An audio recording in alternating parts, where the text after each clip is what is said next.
আল্লাহ রাব্বুল ইজ্জতুল জালাল বললেন, আমি মূসাকে এবং তার ভাই হারুনকে ওহী করলাম, নির্দেশ দিলাম, জানিয়ে দিলাম, মিশরে তোমাদের কওমের জন্য গৃহ নির্মাণ করো, তোমাদের গৃহগুলিকে ইবাদতের স্থান বানাও। আমি আল্লাহ মূসা আলাইহিস সালামকে এবং তার ভাইকে ঘোষণা করে দিলাম, মূসারে, মূসার ভাই হারুন, মিশরে তোমাদের জন্য ঘর বানাও, ঘর তৈরি করো। সব তৈরি হতে লাগলো। আল্লাহর কাছে বলতে লাগলেন, আল্লাহ তাআলা, ফেরাউন আমাদেরকে থাকতে দিচ্ছে না, আমাদেরকে হত্যা করতে চায়, আমাদের সন্তানদেরকে মেরে ফেলতে চায়। আল্লাহ তাআলা এলাকায় কেমনে বসবাস করব? আল্লাহ বুঝাইয়া দিলেন, যেটা আজও বলেছি, সারা দুনিয়া যদি তোমার বিরুদ্ধে চলে যায়, আমি আল্লাহ বলছি তুমি ঘর বানাও, কারণ আমি আল্লাহ তোমার জন্য যথেষ্ট হয়ে গেলাম। আল্লাহ বলছেন, আমি তোমার জন্য যথেষ্ট। ফেরাউন আর কিছুই করতে পারবে না। বনি ইসরাইলের প্রতি হুকুম ছিল মসজিদে নামাজ আদায় করার, কিন্তু ফেরাউনের অত্যাচারের কারণে, মসজিদে যাওয়া কষ্টসাধ্য হয়ে যাওয়ার কারণে গৃহে নামাজ আদায় করার অনুমতি দেওয়া হলো। এখান থেকে, এই আয়াত থেকে আমরা বুঝতে পারলাম, আল্লাহ তাআলা বনি ইসরাইলকে বলেছিলেন তোমরা মসজিদে গিয়ে সালাত পড়ো, কিন্তু মসজিদে যেতে হলে রাস্তায় ফেরাউনের বাহিনী মুসলমানদেরকে পিটায়, মুসলমানদেরকে মারে, আঘাত করে মেরে ফেলে। আল্লাহ তাআলা বললেন, মূসার বাহিনী, ও মূসা, মূসার ভাই হারুন, তোমার বংশধরদেরকে বলে দাও, মসজিদে নামাজ পড়তে গিয়ে কষ্ট করার দরকার নাই। মসজিদে নামাজ পড়তে গেলে যদি ফেরাউনের বাহিনী পিটায় আর মারে, এত কষ্ট করে যাওয়ার দরকার নাই, তোমরা আগে ঘরে নামাজ শুরু করো, এরপর কষ্ট করে হলো নামাজ শুরু করো। এখানে যখন মিশরে মূসা আলাইহিস সালাম তার লোকদের বাসস্থান ফেরাউনদের দখলে যখন চলে যায়, ওরা যখন পিঠে আঘাত করে, আল্লাহ রব্বুল ইজ্জত ওয়াল জালাল বলছেন, ঘরে তোমরা নামাজ আদায় করো।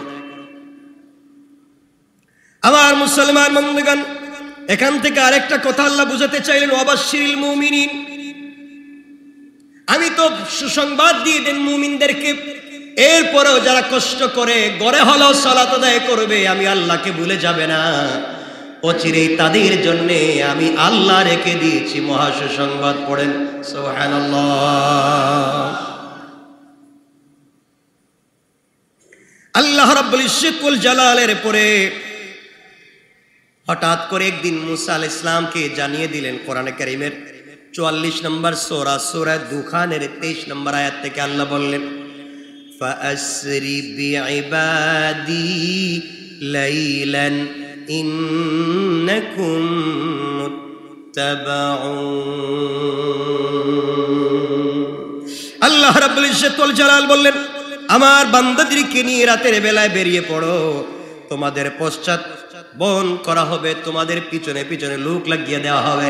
ও মূসা, ও হারুন, যারা সালাত আদায় করেছে, যারা আমি আল্লাহকে ভয় করে নিজের ঘরেও সালাত পড়েছে, আমানতের খেয়ানত করে নাই, আমি আল্লাহকে ভুলে যায় নাই, ফেরাউন বহুত নির্যাতন করেছে, বহুত আঘাত করেছে, এরপরও যারা আমাকে ছেড়ে দেয় নাই, ওদেরকে রাত্রবেলা গিয়ে তুমি তাদেরকে ঘর থেকে নিয়ে বের হয়ে যাও, তাদের তোমাদের পিছনে লোক লাগিয়ে দেওয়া হবে। আমি আল্লাহ বলে দিলাম, মূসা ভয় পাইও না, রাত্রবেলা হাজার হাজার বনি ইসরাইল নিয়ে আমি কোথায় যাব চিন্তা করো না, আমি বলছি বের হয়ে যাও, তোমাদেরকে হিফাজতে পৌঁছে দেওয়ার স্বয়ং জিম্মাদার আমি আল্লাহ।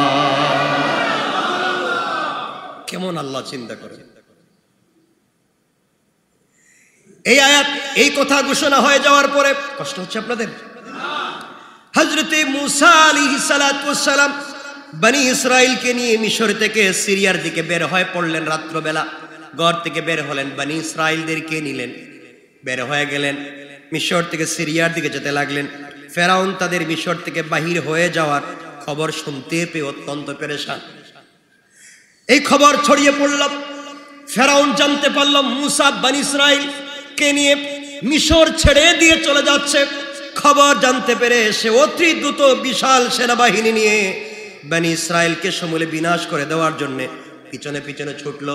কথাগুলো আবার বলছি, শুধু ঘটনা বলার জন্য ঘটনা বলছি না, এখান থেকে হিকমত এবং শিক্ষাটা গ্রহণ করবেন।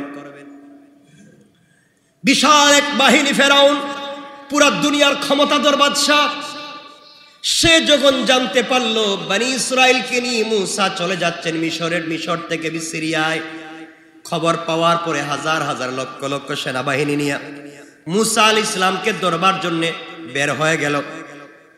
সূর্য উদয়ের সময় বনি ইসরাইলের কাছাকাছি এসে পড়ল। সারা রাত মুসা আলাইহিস সালাম তার বনি ইসরাইল নিয়ে সফর করলেন।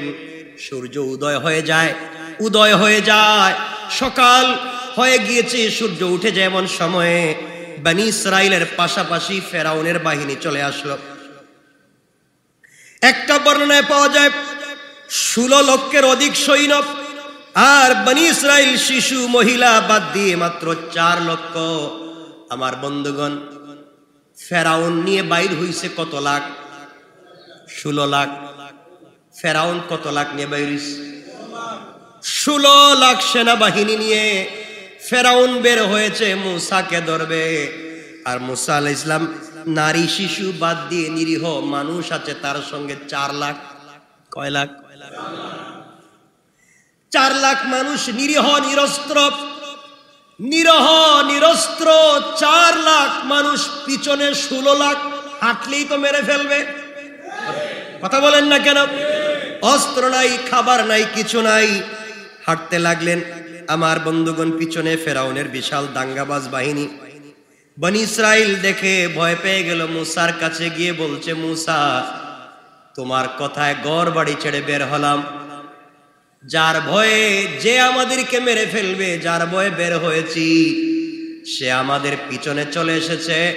এখন কোথায় যাব? আমাদের যে যাওয়ার জায়গা নেই, আমাদেরকে মেরে ফেলবে। মুসা আলাইহিস সালাম চিন্তায় পড়ে গেলেন। আল্লাহ রাব্বুল ইজ্জতুল জালাল বুঝাতে চাইলেন, মুসা তুমি বলো হাসবি আল্লাহ। আল্লাহু আকবার। যা কিছু হোক আল্লাহ আমার জন্য যথেষ্ট। লা ইলাহা ইল্লা হুয়া আলাইহি তাওয়াক্কালতু ওয়া হুয়া রাব্বুল আরশিল আযীম। আরশে আজিমের মহান মালিক আল্লাহর উপরে ভরসা করে বের হয়ে গিয়েছি। 16 লক্ষ কেন, 16,000 লক্ষ কোটিও যদি হয়ে যায়, আমার আল্লাহ আমাকে হেফাজত করবেন। পড়েন সুবহানাল্লাহ। আবার বন্ধুগণ চলতে লাগলেন। ফেরাউন মুসার লোকেরা বলতে লাগলো, মুসা ধরা পড়ে যাব, কি করব? আমাদের পিছনে তো ফেরাউন চলে এসেছে, কি করব? সামনে যেতে লাগলেন। যেতে যেতে দেখেন সূর্য উদয় হয়ে যায়, পিছন দিকে ফেরাউন, সামনের দিকে বিশাল সমুদ্র। কই যাবেন? বনি ইসরাইল বলছে, মুসা এখন কোথায় যাব? পিছনে ফেরাউন, সামনে সমুদ্র, রাস্তা নাই, আমাদেরকে মেরে ফেলবে, আমরা কোথায় যাব? এই মুহূর্তে মুসা আলাইহিস সালাতু ওয়াস সালাম তার দলের লোকদেরকে সান্ত্বনা দিয়ে বললেন, কোনো চিন্তা করো না। কোরআনের ভাষায় তিনি বললেন, ক্বালা কাল্লা ইন্না মাইয়া রাব্বী সায়াহদিন। আল্লাহু আকবার বলেন, আরো জোরে বলেন আল্লাহু আকবার। এত বড় বিপদে, পিছনে ফেরাউনের বাহিনী, সামনে বিশাল সমুদ্র, আর হযরত মুসা আলাইহিস সালাম বলছেন, কখনো নয়, আমাদের সঙ্গে আছেন আমাদের আল্লাহ, নিশ্চয় শীঘ্রই তিনি আমাদেরকে সঠিক পথ দেখাইয়া দেবেন। কি পরিমাণ বিশ্বাস! আমি এতটুকুনি বুঝাতে চাই, কি পরিমাণ বিশ্বাস থাকলে 16 লক্ষ সেনাবাহিনী পিছনে, সামনে বিশাল সমুদ্র, রাস্তা নাই, আর তিনি বলছেন ভয় পাওয়ার কোনো কারণ নাই, আল্লাহ আমাদেরকে রাস্তা দেখাবেন। সুবহানাল্লাহ, সুবহানাল্লাহ। এই বিশ্বাসটুকু আপনাদের ভিতরে জন্মাতে চাই। এটাই হচ্ছে আলোচনার মৌলিকত্ব। আমি এতটুকুনি আপনাদের কাছে বোঝাতে চাই। আমার বন্ধুগণ, মুসা আলাইহিস সালাম বলছেন, নিশ্চয় আল্লাহ আমাদেরকে পথ দেখাবেন। এদিকে ফেরাউন উত্তেজিত হয়ে গেল, রাগান্বিত হয়ে, উত্তেজিত হয়ে, ঘোড়া নিয়ে, খচ্চর নিয়ে, গাদা নিয়ে, তরবারি নিয়ে, তীর নিয়ে, ধনুক নিয়ে, নেজা নিয়ে মুসা আলাইহিস সালামের বাহিনীকে হত্যা করবার জন্য যখন চলে এসেছে কাছাকাছি, এই কঠিন মুহূর্তে আল্লাহ পাক রব্বুল ইজ্জত ওয়াল জালাল মূসাকে কি নির্দেশ দিলেন দেখেন। মূসা যখন দেখলেন আর যাওয়ার জায়গা নাই, এখন একমাত্র কে আছেন? একমাত্র আল্লাহর দিকে ফিরে যাওয়া লাগবে। সামনে সমুদ্র, পিছনে বাহিনী, আর ভাগার জায়গা নাই। একমাত্র বাঁচাতে পারবেন অলৌকিকভাবে আল্লাহ তাআলা। এবার আল্লাহ তাআলা ঘোষণা করে দিলেন মূসা আলাইহিস সালামকে। কোরআনে কারীমের 26 নম্বর সূরা শুআরা 63 নম্বর আয়াত থেকে আল্লাহ বললেন, ফাওহাইনা ইলা মূসা আন ইদরিব বিআসাকাল বাহরা ফানফালাকা ফাকানা কুল্লু ফিরকিন কাত-তাউদিল আযীম। আল্লাহ রাব্বুল ইজ্জত ওয়াল জালাল জানায়া দিলেন, মূসার প্রতি ওহী করলাম, তোমার লাঠি দ্বারা সমুদ্রে আঘাত করো, তা বিভক্ত হয়ে প্রত্যেকটা ভাগ বিশাল বিশাল পাহাড় সদৃশ হয়ে গেল। আল্লাহ তাআলা বুঝাতে চাইলেন সমুদ্রের পানি চিরতরে দুই ভাগ হয়ে যাওয়ার মতো ছোট্ট একটা ঘটনা আল্লাহ বলতে চান। মূসা যখন দেখলেন কিছুই নাই, মূসার হাতে আছে একটা লাঠি, আল্লাহ বলেন, মূসা ওই লাঠি দিয়ে তুমি সাগরের মধ্যখানে তুমি আঘাত করো। পড়েন সুবহানাল্লাহ। চিন্তা করতে পারছেন? পিছনে ফেরাউনের বাহিনী, সামনে সাগর, রাস্তাঘাট নাই। আপনি একজনকে বলছেন, ভাই আমার পিছনে হাজার হাজার লোক আমারে পিটাচ্ছে, সামনে সাপ বিচ্ছু, কোথায় যাব? আপনি বললেন সামনে সাপ বিচ্ছু, সামনে গর্ত, সামনে আগুন, পিছনে তোমার বিরুদ্ধে লোক লাঠি ছুটা নিয়ে আসতেছে, তুমি আর কই যাইবা? এখানেই যা আছে সামনের দিকে যাও। পাগল বলবে না লোক? একজন লোক বলতেছে, ভাই পিছন দিকে হাজার হাজার লোক আমাকে মারবার জন্য আসতেছে, সামনে সাপ বিচ্ছু গর্ত, আমি কই যাইব? আপনি বলেন একটা 5 টাকা দিয়ে পান কিনে বসে বসে খাও। সে আপনারা কি বলবে? আপনি দুষ্টামি করতেছেন না, যে আমি কি বিপদে আছি, হে আমার পান খাওয়ার ওয়াজ করতেছে। মূসা আল্লাহর কাছে বলছেন, আল্লাহ পিছনে ফেরাউনের বাহিনী আর সামনে সাগর, আমি কই যাব? আল্লাহ বলছেন, লাঠি আছে না? আছে তো, লাঠি দিয়ে পানিতে একটা বাড়ি দাও। আল্লাহু আকবার। কোন যুক্তি ধরে না, অস্ত্র নাই, সেনাবাহিনী নাই, কিচ্ছু নাই, বাঁচবার পথ নাই। আমি আল্লাহর কাছে বলছি, আল্লাহ আমি যাব কই? আল্লাহ কো লাঠি দিয়ে পানিতে মারো। বলার কথা ছিল ফেরাউনের মাথায় মারো। কথা বলে না? যুক্তি এটা না। যুক্তি হচ্ছে তুমি পিছনে ঘুরো, ফেরাউনের মাথায় একটা বাড়ি দাও। আল্লাহ কো পানিতে বাড়ি দাও। মূসা বনি ইসরাইলকে বলছেন, বনি ইসরাইল আল্লাহর কাছে বললাম কই যাব? আল্লাহ কো পানিতে বাড়ি দাও। হেরা কো খাইছে। এবার আল্লাহ কি শুরু করছেন বুঝতেছেন? আমাদের যুক্তি ধরছে না, কিন্তু আল্লাহ বোঝাতে চান এটাই আমার হিকমা। আল্লাহু আকবার। আপনার যুক্তি ধরুক, আপনার বুঝে ধরুক আর না ধরুক, আল্লাহ সিদ্ধান্ত নেন। আপনি হয়তো বুঝেন নাই, দেরিতে হলেও বুঝবেন। ঠিক কিনা বলি? আমার বন্ধুগণ, হযরতে মূসা আলাইহিস সালাম পানিতে আঘাত করলেন। কি করলেন? পানিতে আঘাত করলেন। পুরা পানি পাহাড়ের মতো দুই সাইডে সরে গিয়ে বিশাল রাস্তা হয়ে গেল। আল্লাহু আকবার। কোন বর্ণনায় পাওয়া যায় 12টা রাস্তা হয়ে গিয়েছে। কারণ বনি ইসরাইল ছিল 12 ভাই, তো 12 গ্রুপ, একটা আরেকটার সাথে মিলে নাই, আলাদা রাস্তা লাগবে। আল্লাহ চিন্তা করে বনি ইসরাইল তো আরেকটা রাস্তা যাইতো না, রাস্তা আলাদাই করে দেয়।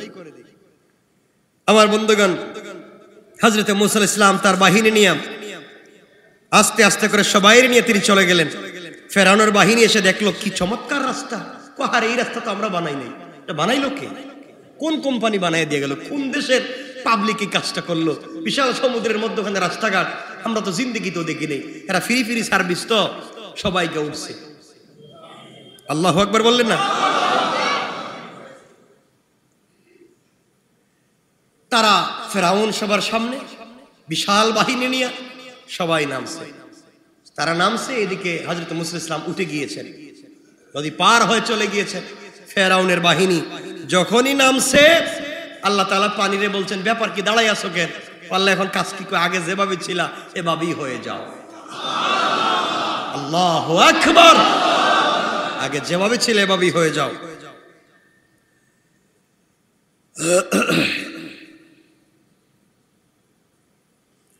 আল্লাহ রাব্বুল ইজ্জত ওয়াল জালাল 44 নম্বর সূরা দুখানের 24 নম্বর আয়াত থেকে বললেন, ওয়াতরুকিল বাহরা রাহওয়া ইন্নাহুম জুনদুম মুগরাকুন। আল্লাহ রাব্বুল ইজ্জত ওয়াল জালাল সমুদ্রকে স্থির থাকতে দাও, ওরা এমন এক বাহিনী যা ডুবে মরবে, এই কথা বললেন। ফেরাউন সমুদ্রের মাঝ পথে যখন চলে আসলো, রাস্তা সুন্দর দেখতে পেয়ে তার দলবল নিয়ে রাস্তায় নেমে পড়ল। মুসাকে ধরার জন্য যেই নেমে পড়া, রাস্তায় নেমে পড়লো, মানে দুই সাইড থেকে ফেরাউন এবং তার বাহিনীর উপর পানি চড়াও হয়ে গেল। সমস্ত বাহিনী আল্লাহ পাকের গজবে ডুবে পড়ল। ফেরাউন মৃত্যুর সময় বলছিল কোরআনের ভাষায়, আল্লাহ পাকের ভাষায়, যখন দেখলো কি রে ব্যাপার, এত সুন্দর দেওয়াল দেখলাম, মধ্যখানে আসলাম, পানি দিকে উঠে গেল, সব ডুবে একবারে নাই, কি যে একটা মহা বিপদ। সে কেমন ক্ষমতাবান ছিল, নিজেরা কি বলতো বলেন না, শুধু আল্লাহ, আনা রব্বুকুমুল আলা, আমি সবার বড় আল্লাহ। এত আসতে বললেন, কত বড় অহংকার চিন্তা করেন, কত বড় অহংকারী, হে সবার বড় আল্লাহ। আল্লাহ বলে ঠিক আছে আয়, এবার নদীতে আয়, দেখি খেলা হবে, আয়। হাসেন কেন, আবার হাসতেছেন? আমি তো আর কিছু বলি নাই, ঠিক আছে। আমার বন্ধুগণ বলছে আয়, আল্লাহ বলছে নদীতে আয়, দেখি আয়। সে তো তার বিশাল বাহিনী নিয়ে, কার রাস্তা কার নদী খবর নাই, উঠছে, আল্লাহ পাক সব ডুবাই দিস। এখন দেখছে সব তো মহা বিপদে পড়ছে, কি করবে এবার? আল্লাহ বলছেন কোরআনে কারীমের 10 নম্বর সূরা, সূরা ইউনূসের 90 নম্বর আয়াত থেকে আল্লাহ বললেন, হাত্তা ইযা আদরাকাহুল গরাক ক্বালা আমানতু আন্নাহু লা ইলাহা ইল্লাল্লাযী আমানাত বিহি বানু ইসরাঈল ওয়া আনা মিনাল মুসলিমিন।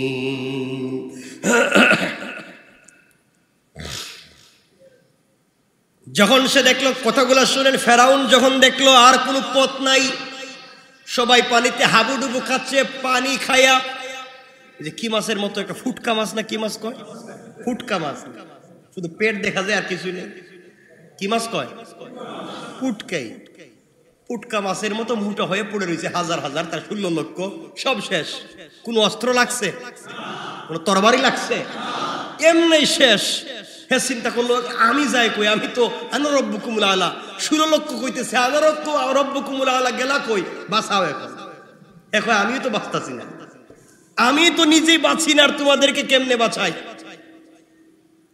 সব যখন ডুবে মরে যাচ্ছে, ফেরাউন যখন দেখলো আর নিজেকে বাঁচাবার পথ নাই, পরিশেষে ডুবন্ত অবস্থায়, এমন সময় সে বলতে লাগলো, ইল্লাল্লাযী আমানাত বিহি বানু ইসরাঈল আমানতু আন্নাহু লা ইলাহা। এত সুন্দর করে সে বলতে লাগলো, আয় আল্লাহ তাআলা, আমি ফেরাউন ঈমান আনলাম। চিন্তা করছেন, সিপার নাম কি বাবাজি, সিপা খাইয়া এখন আমি ঈমান আনলাম। আল্লাহ কই এবার শয়তান, এবার মানুষ ঈমান আনলাম শুধু বলতেছে না, দেখেন না কত সুন্দর করে বলতেছে। আল্লাহর কাছে বলতেছে, আয় আল্লাহ তাআলা আমানাত, ক্বালা আমানতু, আমি ঈমান আনলাম, আন্নাহু লা ইলাহা ইল্লাল্লাযী আমানাত বিহি বানু ইসরাঈল, বনি ইসরাঈল যে আল্লাহর উপরে ঈমান আনছে, আমি সেই আল্লাহর উপরে আনছি। চিন্তা কর, কত বুঝে বলতেছে যে আমি ভুল আল্লাহর উপরে ঈমান আনতেছি না, যে বনি ইসরাঈল ঈমান আনছে, আমি সেই আল্লাহর উপরে ঈমান আনছি। এরপরে বলতেছে, নিশ্চয় তিনি ব্যতীত কোনো মাবুদ নাই। চিন্তা করেন কত বড় শয়তান, কত সুন্দর করে কালিমা পড়তেছে।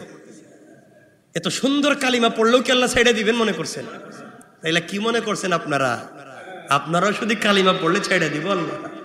ফেরাউন কত সুন্দর করে বুঝিয়ে বলতেছে, আল্লাহ আমি ঈমান এনেছি, বনি ইসরাইল যেভাবে ঈমান এনেছে নিশ্চয়ই আপনি ব্যতীত আর কোনো মাবুদ নাই। এ কথা বলে শেষ করে নাই, সে নিজেরে বলতেছে আমি ফেরাউন আনা মিনাল মুসলিমিন, আমি মুসলমানদের অন্তর্ভুক্ত হয়ে গেলাম। সুবহানাল্লাহ কইতেছে কে রে? ওরে আল্লাহর সুবহানাল্লাহ। এখানে সুবহানাল্লাহর লাভ কি? তা ফেরাউন বলতেছে আমি এখন মুসলমানদের অন্তর্ভুক্ত। আল্লাহ কই এখন চিপা দিছি তো, এখন আমার নাম মনে হয়েছে, এতক্ষণ তো বহুত বড় বড় চিল্লাইছ। এজন্য আল্লাহ কাউকে ধরবার আগে সোজা হয়ে যাওয়া লাগবে, ঠিক কিনা বলেন?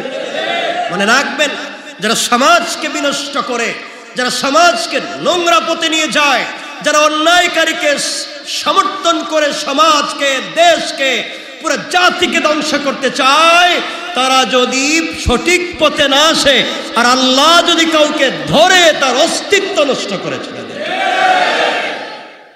আল্লাহ চাইলে পারে। আবার মুসলমান বন্ধুগণ, ফেরাউন আল্লাহর কাছে বলতেছে, আল্লাহ তাআলা আমি ঈমান এনেছি, আমাকে ছেড়ে দেন। বনি ইসরাইল কি যেভাবে ঈমান আনছে আমিও আনছি, আমি মুসলমান হয়ে গেলাম, এবার আমারে ছেড়ে দেন। ঈমান আনে কি আনে নাই? কথা বল, ঈমান আনছে কি আনছে না? কালিমা পড়ছে কি পড়ছে না? সব ঠিক আছে। আপনারা তো ভালো করেই জানেন যে আল্লাহ তাআলা বলছেন 1000 গুনাহ করার পরেও যদি কেউ তওবা করে মাফ করে দিবেন। কথা বল, এবার শুনেন নাই? যত কোটি কোটি গুনাহ করেন, তওবা করলে মাফ। তো এখন ফেরাউনের তওবা কবুল করে মাফ করার কথা কয় কেন হবে না? যে সময় হোক, হেতু এত সুন্দর কালিমা পড়ছে, আপনারা ওয়াজ শুনলেন যত গুনাহ করি তওবা করলে মাফ। এখন তো তারটা মাফ হওয়ার কথা, মাফ হবে কেন? এত মানুষের গুমরা বানাইয়া, এত মানুষের জাহান্নামী বানাইয়া তুমি একা একা জান্নাতে যাইতে চাও, এই লাইন নাই আল্লাহর কাছে। পুরা পাবলিক রে ভুল বুঝাইয়া জাহান্নামে নিয়া আর দিন শেষে তুমি তওবা করে জান্নাতে যাইবা, পাবলিক রে বাদ দিয়া, এই সুযোগ আল্লাহর কাছে নেই। কথা বুঝতে পেরেছেন? এই জন্য যদি আমি শুধু ভুল হই, আমি শুধু অন্যায় করি, আল্লাহ হয়তো আমাকে ক্ষমা করে দিবেন, কিন্তু আমার কারণে যদি আরো 1000 লোক ভুল পথে যায়, তাহলে আমার তওবার কাজ হবে না। ফেরাউনের এই দশা। আল্লাহ রাব্বুল ইজ্জত ওয়াল জালাল কোরআনে কারীমের 10 নম্বর সূরা ইউনূসের 91 থেকে 92 আয়াতে আল্লাহ তাআলা বলতে লাগলেন, আনা وقد عصيت قبل وكنت من المفسدين। আল্লাহ রাব্বুল ইজ্জত ওয়াল জালাল বলছেন, ও ফেরাউন এতক্ষণে কি তোর হুঁশ হইছে? আল্লাহ বলছেন এতক্ষণে আলান, এখন তোর হুঁশ হইছে। ইতিপূর্বে তো তুমি অমান্য করেছো এবং অশান্তি সৃষ্টিকারীদের অন্তর্ভুক্ত তুমি ছিলে। সমাজে অশান্তি সৃষ্টি করেছ, নোংরামি সৃষ্টি করেছ। এত অন্যায় নোংরামি করে এখন তওবা করলে আর কাজ। এখন বুঝতে পারছেন নি আপনারা? কারণ আপনারা যদি, আমরাও যদি অশান্তি করি, নোংরামি করি, আর রাত্রে ঘুম থেকে উঠে কই আল্লাহ এখন তাহাজ্জুদের সময় মাফ করো, আল্লাহকে ঘটনা কি? এখন এজন্য ভুলটা যদি শুধু আমার হয়, আমাকে মাফ করে দেওয়ার সম্ভাবনা আছে। আর ভুল যদি আমার কারণে 1000 মানুষের হয়, 1000 মানুষকে ভুল বুঝে বিপদে নিছি, আমি তওবা করলে কাজ হবে না, 1000 মানুষকে ঠিক পথে আনতে হবে। এজন্য কথা খুব পরিষ্কার, কথা খুব চিন্তা করে বলতে হয়। আল্লাহ রাব্বুল ইজ্জত ওয়াল জালাল বললেন, শোন, তুমি যা বলতেছো এখন শোনো আমি কি বলি। আল্লাহ বলতে লাগলেন, ফালইয়াউমা নুনাজ্জিকা বিবাদানিকা লিতাকুনা লিমান খালফাকা আয়া ওয়া ইন্না কাসীরাম মিনান নাসি আন আয়াতিনা লাগাফিলুন। আল্লাহ রাব্বুল ইজ্জত ওয়াল জালাল বলছেন, আজ আমি তোমার দেহকে, তোমার বডিটাকে রক্ষা করব, যাতে তুমি তোমার পরবর্তীদের জন্য নিদর্শন হয়ে থাকো। আল্লাহ বলেন, ফেরাউন আজ থেকে তোর বডিকে আমি হেফাজত করব। তুই যে সমাজে নোংরামি করলে কি ধরনের শাস্তি আমি আল্লাহ দিতে পারি, এটা বুঝাবার জন্যে, পৃথিবীর মানুষকে বুঝাবার জন্যে তোমার বডিটাকে আমি আল্লাহ হেফাজত করব। আল্লাহ যেই কথা দিয়েছেন, আজ পর্যন্ত সত্যি সত্যি ফেরাউনের দেহ আজ পর্যন্ত পচে নাই, গলে আছে, পচে গলছে না, আছে, আছে, আজও মিশরে সুরক্ষিত আছে। এটা হাজার হাজার বছর কেটে গিয়েছে। বৈজ্ঞানিকগণ তার দেহ নিয়ে অনেক গবেষণা করেছেন।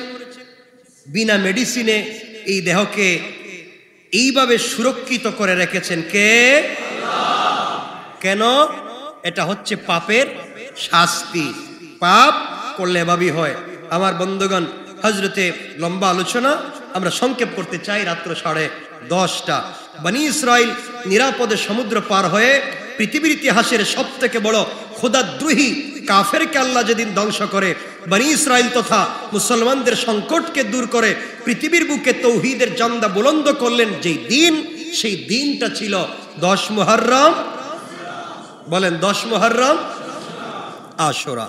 কথা তো অনেক, 10 মুহররম আশুরা। সুতরাং এই দিনে আল্লাহ তাআলা অনেক কিছু করেছেন। আজ আমরা আছি একসাথে, কাল হয়তো একসাথে নাও থাকতে পারি। সুতরাং আমার মেসেজ আপনাদের প্রতি এতটুকুনি। আজকের পুরো আলোচনা বুঝাতে চাইলাম এতটুকুন, আমরা গুনাহ কম বেশ অনেক করে থাকি। ঘরের ভিতরে মা বোনেরা আমরা যারা আছি, স্বামী স্ত্রী একসাথে থাকলে ঝগড়া হয়, ফ্যামিলিতে ঝগড়া বিবাদ হয়ে যায়। সুতরাং সব কিছুর পরে আমরা আল্লাহকে আসতে এক কথায় বিশ্বাস করব, কার উপরে? কার উপরে? আল্লাহর উপরে। দুনিয়ার আইন বড় কঠিন। দেখছেন না, লকডাউন, ওই যে যখন ছিল, করোনা ভাইরাস ছিল, যখন লকডাউন ছিল না দেশে, কেমন লকডাউন ছিল জানেননি? স্বামী স্ত্রী একসাথে করে এক প্লেটে খাবার দাবার খাইছে। এক প্লেটে খায় নাই, আর খাইছে কইলাম, দেখেন, এক প্লেটে খাবার দাবার খেয়েছে, এক গ্লাসে পানি পান করেছে, এক বিছানায় রাত্রবেলা ঘুমাইছে, ঘুম থেকে উঠে দুজন গাড়ির সিটের 2 সাইডে বসছে। এই যে দূরত্ব বজায় রাখছে। কথা বলেন না কেন? এগুলো হয় নাই? এটা হচ্ছে দুনিয়া। এটা হচ্ছে দুনিয়া। ঘটনা কি? একসাথে থাকলো, একসাথে খাইলো, এক বিছানায় ঘুমাইলো, আর রাস্তায় বাইরে 2 জন দূরে দূরে। আল্লাহকে ঘটনা কি চিন্তা করছেন? এগুলো হচ্ছে দুনিয়ার ল। আল্লাহ রাব্বুল ইজ্জতুল জালাল আমাদেরকে কিছু কোরআনিক ল দিয়েছেন, কোরআনিক ফর্মুলা দিয়েছেন, সেগুলো ফলো করে আমাদেরকে চলতে হবে। আল্লাহ আমাদের কবুল করুক, বলেন আমিন। লম্বা করতে চাই না। একজন ভাই আমাকে একটা লম্বা প্রশ্ন করেছেন। ওই প্রশ্নটা আমাকে দিয়েছিল, আমি নিয়ে আনলাম, ওই যে দিলাম। প্রশ্ন করেছেন, খুব জটিল প্রশ্ন।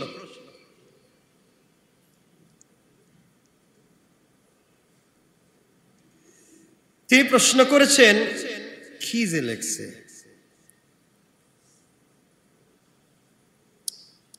মদের টাকা, মদ বিক্রির টাকা, সুদের টাকা, ঘুষের টাকা মসজিদে দান করলে বা মসজিদ কমিটি এটা গ্রহণ করলে মসজিদের কাজ জায়েজ হবে নাকি না জায়েজ জানতে চাই।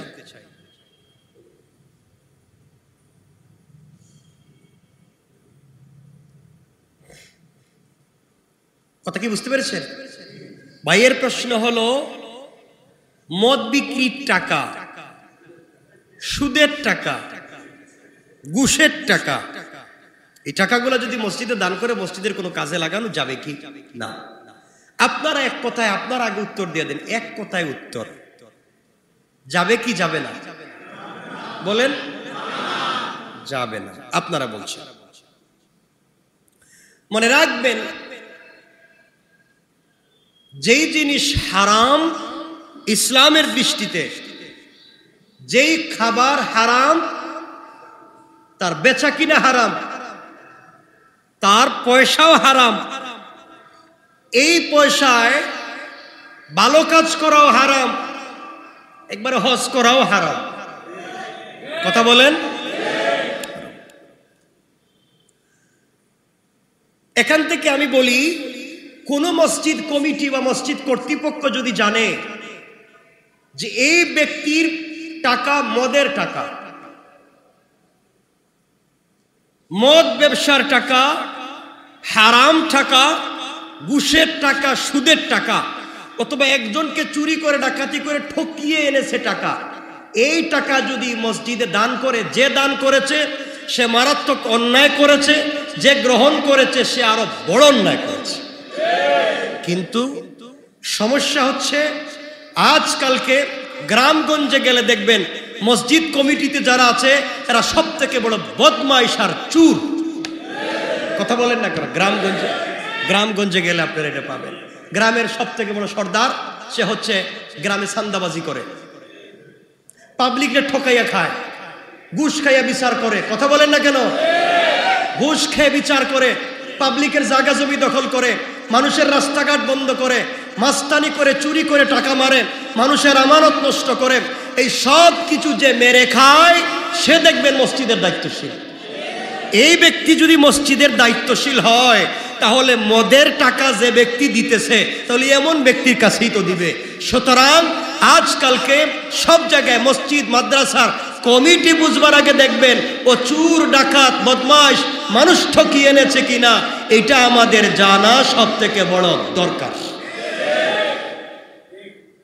মনে রাখবেন। আরো বলছি, আপনি যদি জানেন হারাম লি আইনিহি, অরিজিনাল হারাম জানেন। আজকালকে দেখবেন অনেক মানুষ আছে মদের টাকা, আমি জানি আপনারা জানেন, আমি জানি এটা মদের টাকা, ওটা সুদের টাকা, ওটা ঘুষের টাকা, জানার পরেও মসজিদে রেখে বিশাল বড় সাইনবোর্ড লাগাইয়া, বিশাল বড় দেখবেন পিকচারিং করে, বিশাল বড় দাওয়াত করে, মানুষের খাওয়াইয়া বড় করে প্রোগ্রাম করে। একজন দুর্নীতিবাজ, একজন বদমাশ, একজন সন্ত্রাস, একজন ডাকাত, একজন মদের ব্যবসায়ীর টাকা মসজিদ দিয়ে বিশাল অনুদান, বিশাল দাতা সাজাইয়া এভাবে সমাজটাকে নষ্ট করে দেওয়া হচ্ছে। মনে রাখবেন আল্লাহর ঘর পবিত্র, এখানে টাকা লাগবে পবিত্র। আল্লাহ বলেন নাই যে আমার ঘর সব ডিজাইন করো, খুব চমৎকার করো, ভাঙ্গাই থাকুক, কিন্তু কাজে লাগলে হালাল টাকাই লাগবে। হালাল টাকা না থাকলে হারাম টাকা দিয়ে সুন্দর করার সুযোগ, বলেন সুযোগ বলি। আল্লাহ পাক রব্বুল ইজ্জত ওয়াল জালালের পবিত্র ঘর কাবা, আপনারা যারা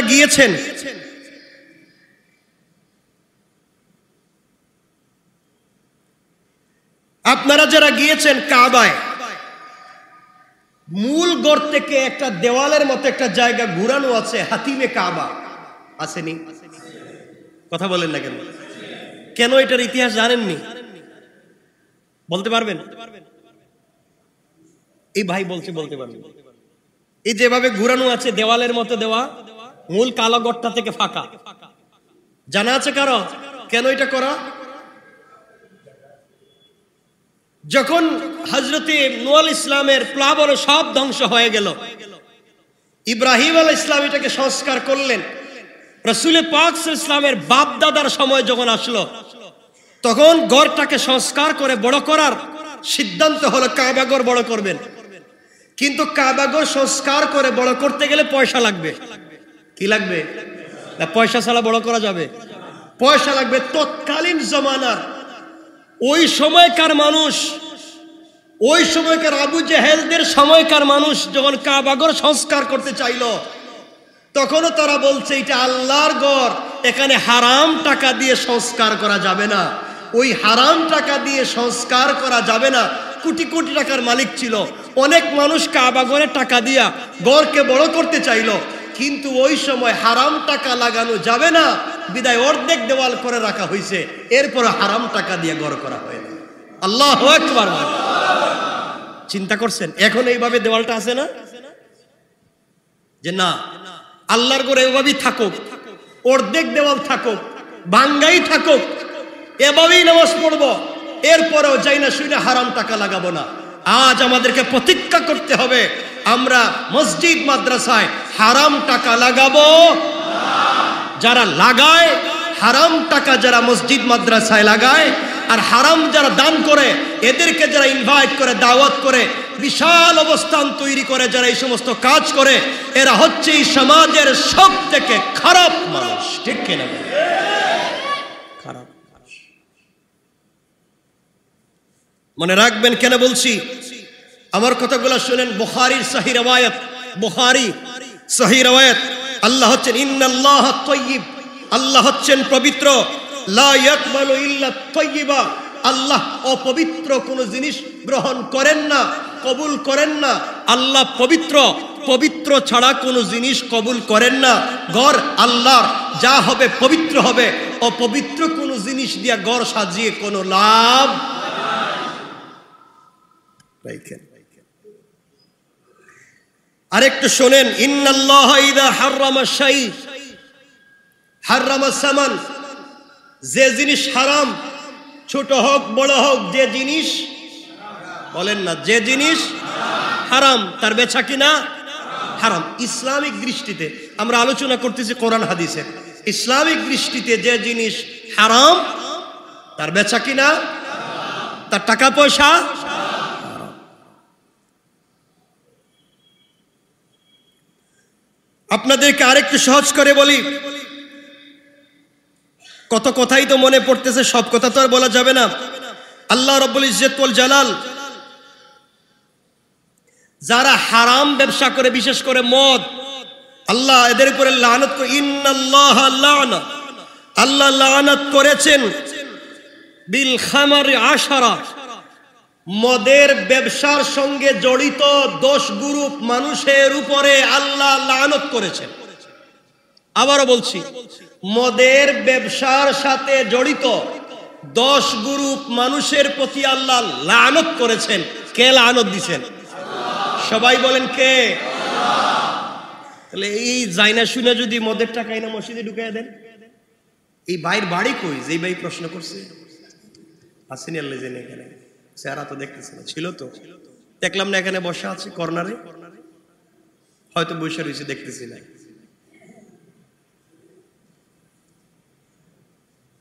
শুনেন কি বলতেছিলাম, কয় গ্রুপ মানুষ? মদের সাথে সংশ্লিষ্ট 10 গ্রুপ মানুষের উপরে লানত দিয়েছেন কে? যে মদ বানায়, যে মদ বানায়, যে বানাতে সহযোগিতা করে, যে বিক্রি করে, যার কাছে বিক্রি করে, যে নিয়ে দেয়, যার কাছে বসে, যে দোকানে বিক্রি হয়, যে খায়, যে খাওয়ায়, যে সহযোগিতা করে, এভাবে 10 গ্রুপ লুপের উপরে আল্লাহ বলছেন আমার লানা। এরপর আল্লাহ বলেছেন পৃথিবীর সকল অপরাধের মা হচ্ছে এই মাদক। ঠিক কিনা বলেন? পৃথিবীর সকল অপরাধের মা হচ্ছে মাদক। আর মাদককে সরকার বলছে জিরো টলারেন্স।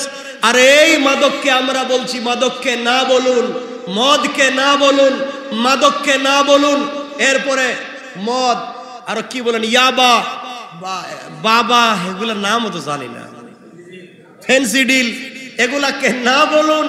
এরপরে এগুলা যারা ব্যবসা করে, এগুলা যারা জাইরা শুনে বিক্রি করে, এই টাকা যারা মসজিদে লাগাতে চায়, এরা দেশের দুশ্মন, জাতির দুশ্মন, মুসলমানদের দুশ্মন। ঠিক কিনা বলেন?